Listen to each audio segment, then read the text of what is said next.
Vibe Mundial FM. Retorno e me abrigo em Buda, retorno e me abrigo no Dharma, retorno e me abrigo na Sangha. Retornar e se abrigar. Kiebutsu, Kierro, Kieso. Dogen Zenji Sama dizia essa palavra ki, quer dizer voltarei, entregar-se. Retorno, me abrigo, me entrego, me jogo, como uma criança que de em cima de um muro alto se joga nos braços dos pais, do pai, da mãe, de uma pessoa forte, né? E é isso, eu me jogo, me atiro, me entrego, confio, agradeço. É Buda, o despertar da consciência suprema. Entrego, confio, agradeço, me jogo no Dharma, a lei verdadeira. Entrego, confio, agradeço e me jogo completamente para a Sangha, a comunidade em harmonia. Verdadeiros praticantes, sabe? Pessoas que estão há anos nesse caminho, que são bons conselheiros. Tive momentos na minha vida de questionamentos, encontrei grandes bons amigos e conselheiros. Um deles o professor Ricardo Mário Gonçalves, o outro um padre católico que vem um beneditino e de tempos em tempos, Dom Lawrence Freeman, vinha ao Brasil, eu estava vivendo uma grande crise, fui me consultar com ele. E assim nós temos esses amigos, conselheiros, que formam a nossa Sangha, comunidade de pessoas que não têm envolvimentos pessoais conosco e que, portanto, são capazes de ver o que está acontecendo conosco de uma forma mais clara para nos ajudar a esclarecer. Eles não dão conselhos assim, faça isso, faça aquilo, mas apontam jornadas. Outro que faz isso muito bem também é o professor Cortella, o Karnal, o professor Clóvis, todos eles, né? A gente tem uma série de pessoas, o professor Elia Diskin, da Associação Palas Atenas. Então, eu tenho vários amigos e amigas, eu tenho uma irmã, uma monja beneditina, lá no norte, em Rio Branco também, a Madre Cecília. Então, tem várias pessoas no mundo. A minha irmã mais velha, branca, são pessoas com quem você sabe que você pode contar. Contar para te dar um rumo, uma direção, quando às vezes a gente fica sem rumo, sem direção. Aí se chama Sangha. São pessoas nas quais você confia, entrega, agradece, respeita, ouve essa opinião, não é? Porque nós precisamos todos uns dos outros. Então, retorno e me abrigo em Buda, retorno e me abrigo no Dharma, retorno e me abrigo na Sangha. O Buda, tanto esses seres maravilhosos, como também a natureza Buda, a natureza desperta, presente da menor partícula ao maior espaço, onde tudo está incluído, não há nada fora, porque não há nem fora nem dentro. É uma joia. Ontem teve um Zazenkai no Rio de Janeiro. O monge Dokan, um discípulo meu, que é um professor na Universidade Federal do Rio de Janeiro, professor de comunicação, e um monge zen que já teria feito a sua transmissão, a sua completude de estudos, não fosse a pandemia, que nós não pudemos nos encontrar, precisamos ficar juntos durante uma semana.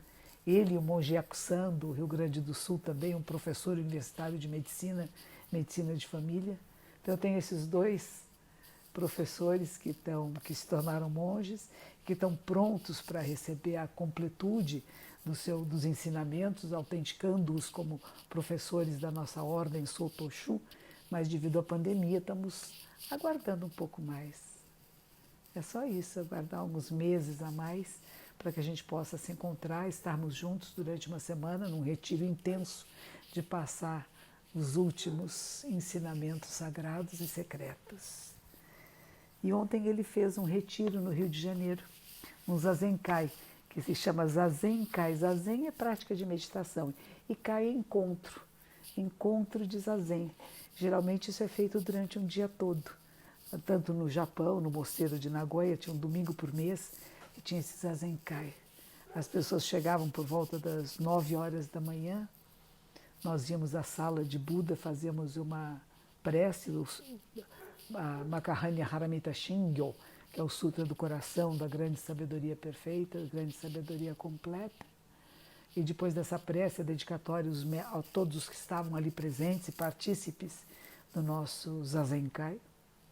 nós íamos para a sala de zazen, praticávamos o zazen, tinha uma explicação, a própria abessa, a Oyamaru Oshi, dava essa explicação, como todas as pessoas nos seus lugares, olhando para ela, ela mostrando as posturas com as pernas, etc. Hoje, claro, são as alunas que fazem isso.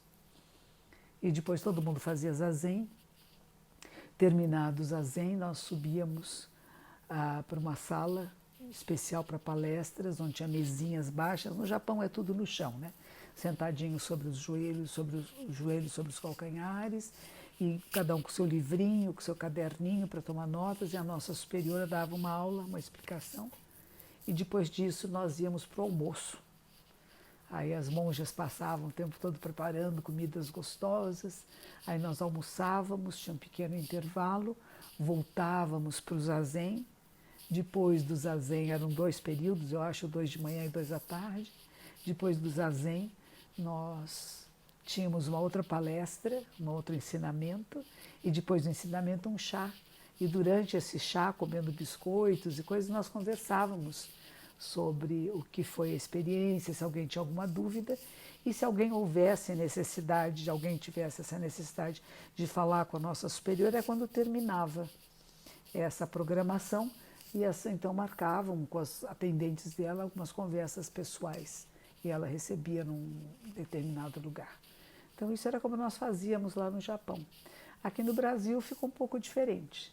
Quando era presencial aqui no templo, as pessoas chegavam também por volta das 9, 10 da manhã, fazíamos meditações, depois tinham preces, meditações, depois tem um intervalo para o almoço, volta do almoço mais meditação, mais um ensinamento, e depois no final, sem o chazinho, sem as bolachinhas, uma reunião para reavaliação. E o que estamos fazendo é online. E o que foi muito bonito que o monge fez ontem, o Dokan, ele começou bem cedo, um zazen às 6h30 da manhã, às 7 horas a liturgia matinal, depois disso tinha um pequeno intervalo para o café da manhã, voltavam para fazer zazen, depois tinha uma palestra dele antes do almoço, a cerimônia antes do almoço, intervalo, depois do almoço mais 2 períodos de zazen, e eu entrei às 4h40 para fazer a palestra de encerramento. E o que eu li para eles ontem? Eu abri o livro que eu gosto muito, um deles, e por acaso abri nesta página. Eu queria compartilhar com vocês, que se chama Não Dois. É um texto de um professor chamado Hakun Yasutani Hiroshi.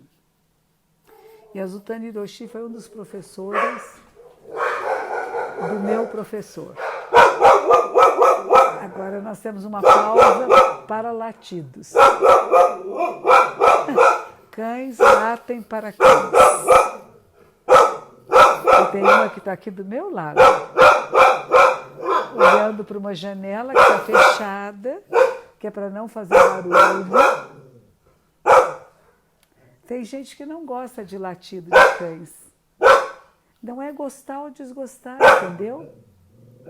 Quando nós falamos que esse é o momento zen, é um momento onde tudo que está acontecendo faz parte. O ladrar do cão faz parte da nossa vida. Nós temos a capacidade de ouvi-los. Olha só. E ela fica toda arrepiada, ela é loirinha, ela é dourada, dourada das cores de um leão. E ela arrepia todos os pelos do corpo. Vamos ver se isso vai demorar muito. Eba! Porque quando eles começam a latir assim, eu não posso falar, porque ninguém me escuta. E vocês sabem que isso acontece quando eu estou aqui, que era presencial, e as pessoas estavam aqui, vinham de longe às vezes, né, para ouvir o ensinamento, e os cachorros começavam a latir. E tinha um senhor que ficava bravo. Ah, monja, eu quero ouvir a senhora, eu não quero ouvir o cão. Eu falei, mas quem disse que o cão não está ensinando o Dharma? Quem disse que o cão não está contando a verdade? Que nós temos a capacidade de ouvir todos os sons. Isso não é milagroso? Isso não é mágico? E nós reconhecemos se o cão está perto, está longe, se é uma briga, se é um diálogo. Não é verdade? Nós identificamos. Isso é a coisa mais importante. Mas deixa eu voltar aqui a esse texto que eu escolhi hoje para nós, hoje, dia 15 de março. 15 de março do ano de 2021. A última vez que eu fui à Rádio Vibe Mundial foi no ano passado, no dia 16 de março. Foi a última gravação, não, a última apresentação desse momento zen presencial com o Nilo Cruz, aí na Rádio Mundial. No dia seguinte, foi decretado que não deveríamos mais sair de casa, que o perigo estava solta. E desde então não saí mais. Desde então. Só para uma cirurgia de apendicite, ai. E para um dentista, um dente que quebrou. Tudo acontece, é só dizer que não pode sair de casa que quebra dente, não é? Não é uma maravilha? E aí nós temos que fluir com o fluir da vida, como eu disse, com o latido do cão. Com uma dor de barriga tão forte que precisa correr para o hospital e fazer uma cirurgia de emergência da apendicite. Como um dente que tinha caído uma obturação e eu fiquei tentando tampar com um algodãozinho, com uma massinha, eu fiz tanta força que o dente quebrou. E quando o dente caiu, era um canino, tive que correr para o dentista, que é uma benção, me atendeu, né? Então são as coisas que nós não esperamos fazer e que às vezes somos obrigados a fazer. Eu tive carcinoma de pele, é um câncer de pele. Aí a minha médica disse assim, doutora Valéria, ela disse assim, se aparecer qualquer coisa no nariz, corra aqui. E não apareceu durante a pandemia? Pois apareceu. Eu tive que correr lá para ela, cheia de cuidados, até avental, máscara, aquela coisa de plástico que você põe na frente da cara, tudo. Foi lá para ela tirar. E aí ela aproveitou e queimou uma porção de outras marquinhas. Não era câncer dessa vez. A gente faz uma biópsia, né? E dessa vez não era o carcinoma. Então ficamos bem alegres, mas foram as minhas 3 saídas do templo. 3 saídas emergenciais. Fora isso, estou aqui. Pensa que eu não vejo as pessoas andando na rua, na praça, de bicicleta, e que eu não fico com vontade? Eu fico com vontade, mas não vou. Porque eu posso estar contaminada sem nenhum sintoma. E eu posso estar transmitindo. Eu fiz o teste a semana passada e não estou, mas poderia estar. Não é verdade? Então nós nos cuidamos para cuidar dos outros. E por isso que eu vou ler esse texto para vocês, porque ele é muito bom. Ele fala 1, não 2.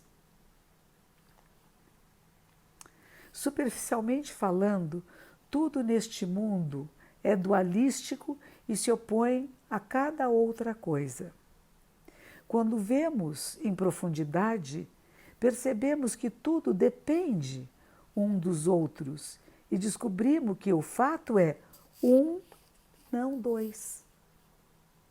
Por exemplo, falamos de grande e pequeno, longo e curto, bom e mal, certo e errado. Mas grande é grande apenas quando há o pequeno. E se não há o mal, o bom também não pode existir. O mais existe por causa do menos e vice-versa. Mais e menos não podem existir separadamente. Conheço o seguinte ditado: um parceiro de casamento é a metade melhor do outro parceiro. Esta é uma expressão maravilhosa.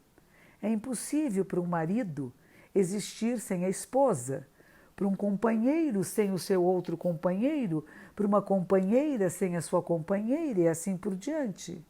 Nenhuma esposa pode existir sem um marido. Um casal se compõe de 2 seres que se amam e por isso formam um casal. Isso se aplica não só ao relacionamento de casais, mas também de pais e filhos, professores e alunos, e assim por diante. Se não houver filha, filho, a pessoa não pode se tornar pai ou mãe.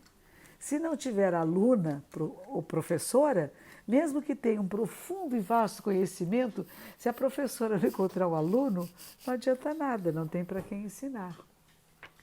A relação, mas vocês entendem, é assim mesmo, não é? Esse é o mês internacional das mulheres, não é mesmo? Teve o Dia Internacional, dia 8, e continuamos no mês das mulheres, de invocação às mulheres, de respeito às mulheres. Algumas se tornam mães, a grande maioria se torna mãe, mas ela só se torna mãe quando nasce, quando ela engravida, tem um bebê. E o bebê faz dela mãe. E ela faz da criança um filho e uma filha. Nessa troca incessante, né? A relação entre sujeito e objeto é a mesma. Não importa quão maravilhosa possa ser a música, se a pessoa não tiver capacidade auditiva, não poderá ouvi-la. E mesmo que tenha um ouvido muito bom, se não houver som, não poderá ouvir. Eu só ouço o latido do cão porque eu tenho a capacidade auditiva. Sem a capacidade auditiva, eu não ouço o latido do cão. Às vezes as pessoas falam, não queria ter ouvido aquilo. Não, foi bom que ouviu. Que bom que você pode ouvir até coisas impróprias, grosseiras, rudes, desagradáveis. Você agradeça a sua capacidade de audição. E apenas o que você não achou bom, não faça. Não repita, né? A relação entre o um e o todo, e a relação entre o eu e o universo, são da mesma forma. Se não houver universo, não há o eu. Você compreende, né? Se o todo não estiver manifesto, o universo, os planetas, a Via Láctea, os planetas girando em torno do Sol, inúmeros sóis, inúmeros planetas girando em volta de inúmeras estrelas. Se tudo isso não tiver equilíbrio, nós não existimos, eu não existo, você não existe, essa onda de rádio não chega até sua casa. É isso que ele está dizendo. Às vezes é difícil compreender, é que se não houver o eu, não há universo. Se você não existir, nada existe. Mas isso também é verdade. Nós achamos que não, né? Se eu deixar de existir, tudo continuará existindo como antes. Não é assim. E é por isso que nos lastimamos por cada morte. Mais de 270 mil mortes, 280 mil mortes pela Covid-19, pelas Covids, né? Que horror, gente. Que horror. Não é para esquecer, não. Não é para ficar só pensando nisso, mas não é para esquecer, não é para fingir que não está acontecendo nada. Vamos nos distrair, vamos falar de coisas alegres. Gente, cada um desses seres é um universo que se fecha. De suas relações, de seus afetos. Quantas pessoas um ser conhece? Mesmo aquela pessoa que fez a opção de ser morador de rua, que ficava num cantinho lá numa esquina, que você passava de repente e ele não está mais lá. Você nunca conversou com ele ou com ela, nunca parou para dizer alô, mas seus olhares se trocaram. E agora esse ser humano não está mais ali. E você sente a falta. É um universo que se fechou.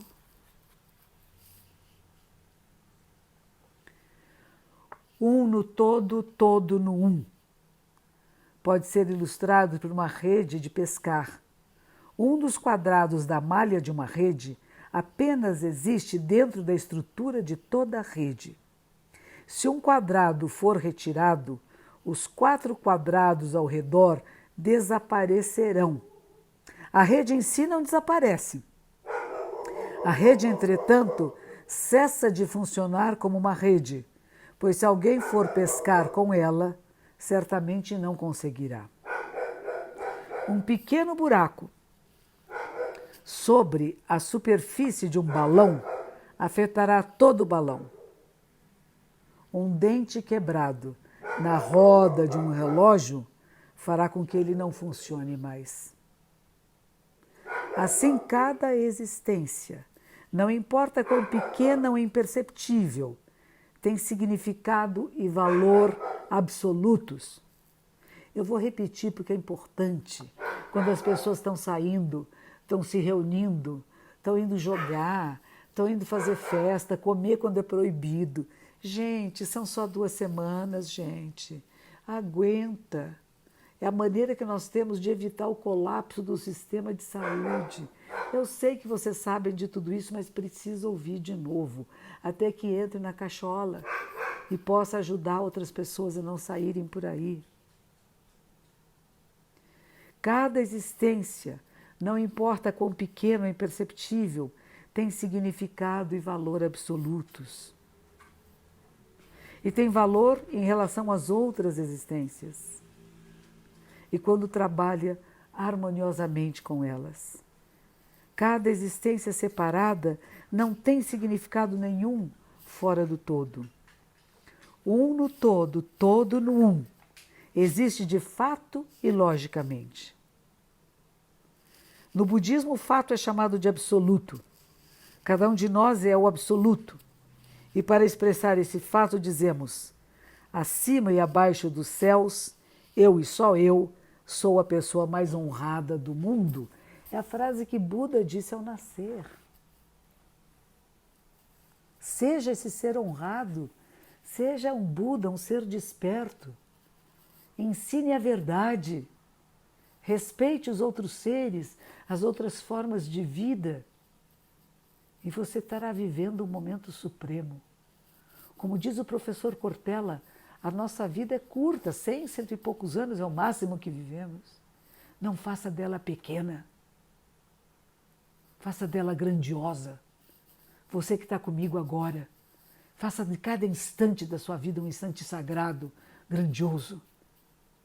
Cuide de você, cuide dos outros, fique em casa, leia um bom livro, assista a bons programas, não encha a sua cabeça de bobagens, não fale mal da vida alheia, não fale dos outros, fale de você, fale do sagrado, invoque esse sagrado, ouça aqui a Rádio Vibe Mundial. Este é o momento zen, um momento para você despertar, para você sentir prazer na existência. No meio de tanta dor, tanto sofrimento, oramos pelos mortos, oramos pelas famílias e nos lamentamos com eles pela dor, da saudade do distanciamento físico. Mas sabemos que cada um que morreu vive em nós e viverá para sempre em nós. Então vamos dar vida aos mortos na nossa vida. E como que homenageamos esses mortos? Respeitando, andando de máscara, não fazendo aglomerações. Eu sei que nós, quando éramos jovens, e vocês que são jovens, querem sair, querem namorar, querem ficar, mas aguenta um pouco. Vai ser tão melhor depois. Tão melhor. Sabe quando você tem muita sede e você segura a sede? E quando você encontra um pouco d'água, você pode beber devagar, sentindo cada gota, o prazer na boca seca daquela gota d'água. É isso. Aguenta um pouco. 10 dias, 15 dias. E aí nós vamos fazer uma grande festa. A grande festa da vida, onde todos são convidados. Onde haverá menos mortes, menos sequelas, menos doenças. Onde vamos estar todos e todas vacinados. E já com mais de 20 dias após da segunda dose da vacina e poderemos andar ainda de máscara, ainda distanciamento social, mas com um pouco mais de liberdade, sabendo que se estivermos contaminados, não iremos matar ninguém. Se alguém estiver contaminado, não nos matará. Que a vida prevaleça na Terra. Que os méritos de nossa prática se estendam a todos os seres. Que possamos nos tornar o caminho do despertar, da compaixão e da sabedoria. Estejam todos vocês, ouvintes queridas, abençoadas, pela sabedoria perfeita e a compaixão ilimitada.